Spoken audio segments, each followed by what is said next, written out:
حضرات گرامی ذاکر ہے کہ جہاں اللہ کے نبی کی یہ تعلیم ہے تو آقا نے نکاح کو آسان کرنے کا بھی حکم دیا، اور خود اللہ کے نبی نے فرمایا نکاح کو آسان بناؤ، زنا کو مشکل۔ اب نکاح آسان ہوگا کیسے؟ تو ظاہر ہے کہ اسلام میں جتنا آسان ہے نکاح اتنا شاید کسی مذہب میں ہے بھی نہیں۔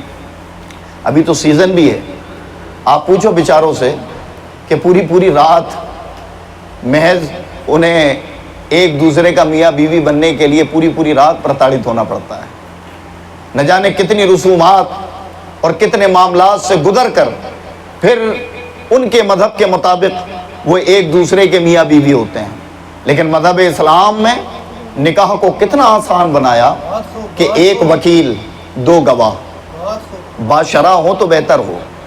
اور یہ تعلیم بھی سن لیں کہ ہمارے ہاں نکاح کے وکیل اور گواہ لوگوں نے رسمی بنانے شروع کر دیے۔ رسمی طور پر کسی کو بھی اٹھائے جس سے حجاب کے لفظ بولتے نہیں آ رہا ہے وہ نکاح کا وکیل بنا ہوا ہے۔ جس کو یہ نہیں معلوم کہ میں گواہ کیوں بنایا گیا ہوں اسے نکاح کا گواہ بنا دیا گیا۔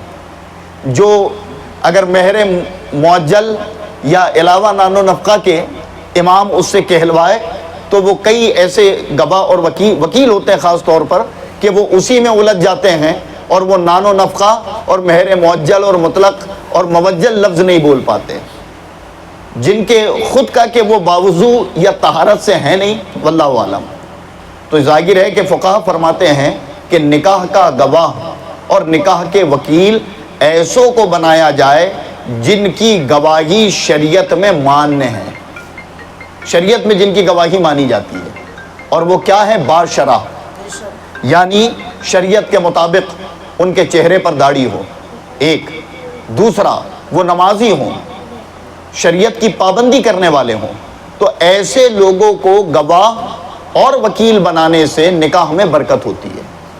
اچھا، پھر شریعت میں اگر قضا ہو، کہیں قضا مطلب اسلامک کورٹ، تو اگر کہیں قضا ہو اور قاضی کے سامنے کبھی مسئلہ جائے تو ظاہر ہے کہ قاضی کو یہ حق ہوتا ہے کہ اگر فاسق آدمی وکیل اور گواہ بنا ہے تو وہ یہ کہہ دے کہ میں ان کی گواہی اور وکالت نہیں مانتا۔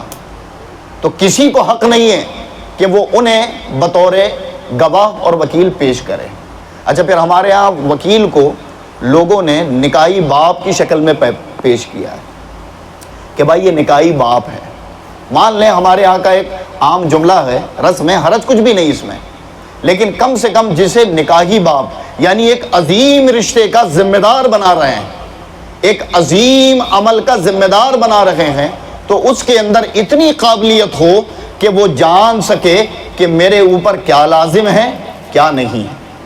مجھے کیونکہ وکیل جب کوئی بنتا ہے تو وکیل پر ہی ذمہ داری ہے کہ وہ جا کر لڑکی سے اجازت لے، حجاب کروائے، اور قبول لڑکا کرتا ہے۔ اجازت لڑکی دیتی ہے، قبول لڑکا کرتا ہے، تو باشرع ان کا ہونا ضروری ہے۔ تو بتانے کا مقصد کہ اسلام میں ان چیزوں کی احتیاط کا حکم دیا گیا۔ جس کو لوگوں نے پامال کر دیا وہ کہتے نہیں آج ہمارے ساڑو بھائی ہیں انہی کو ہم وکیل بنائیں گے، پھر ہمارے چچا ہیں ہم انہی کو وکیل بنائیں گے، بڑی بہن کا شوہر ہے اسی کو بنائیں گے۔ اس میں کئی گھروں میں جھگڑے ہو گئے، کئی جگہ معاملہ ہو گئے، تو شرط رکھ دیں کہ بھائی گواہ اور وکیل بننے کا حق اسے ہے جو باشرع ہو۔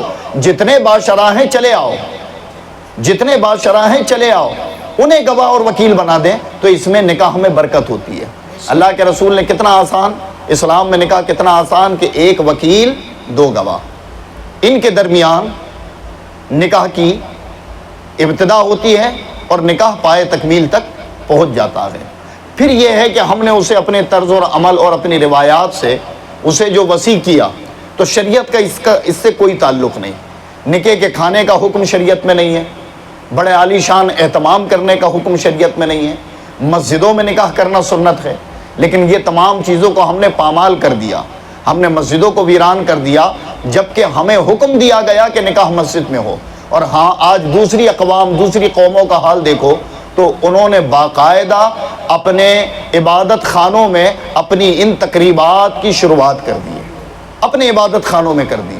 اچھا، نکاح مسجد میں سنت تھا، وہاں فتنوں سے، وبال سے، فتنوں سے آدمی بچتا تھا، خطبہ نکاح کا ادب لوگ کرتے تھے، دعا لوگ دل سے کہتے، باوضو لوگ اس مقدس محفل میں کہ جو رشتہ جنت میں قائم ہوا اسی طرز پر دنیا میں قائم ہو رہا ہے، تو ظاہر ہے کہ کہیں بازار، سڑک اور کسی پنڈال سے بہتر کہ وہ نکاح مسجد میں قائم ہو۔ لیکن بعض اوقات یہ ہوتا ہے کہ ذرا سی کوتاہی، ذرا سی اذیت کی بنا پر آدمی سوچتا ہے کہ کون مسجد جائے، جہاں ہے وہیں بہتر ہے، جبکہ اسے معلوم نہیں کہ میں نیکیوں کا سبب بن جائے گا میرا یہ عمل۔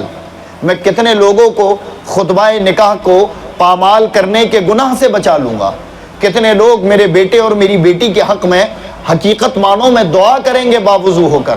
تو یہ آسانی تھی اسلام میں، لیکن ہم نے اسے بھی ختم کر کر اسے مشکل بنایا۔ سمجھ آئی؟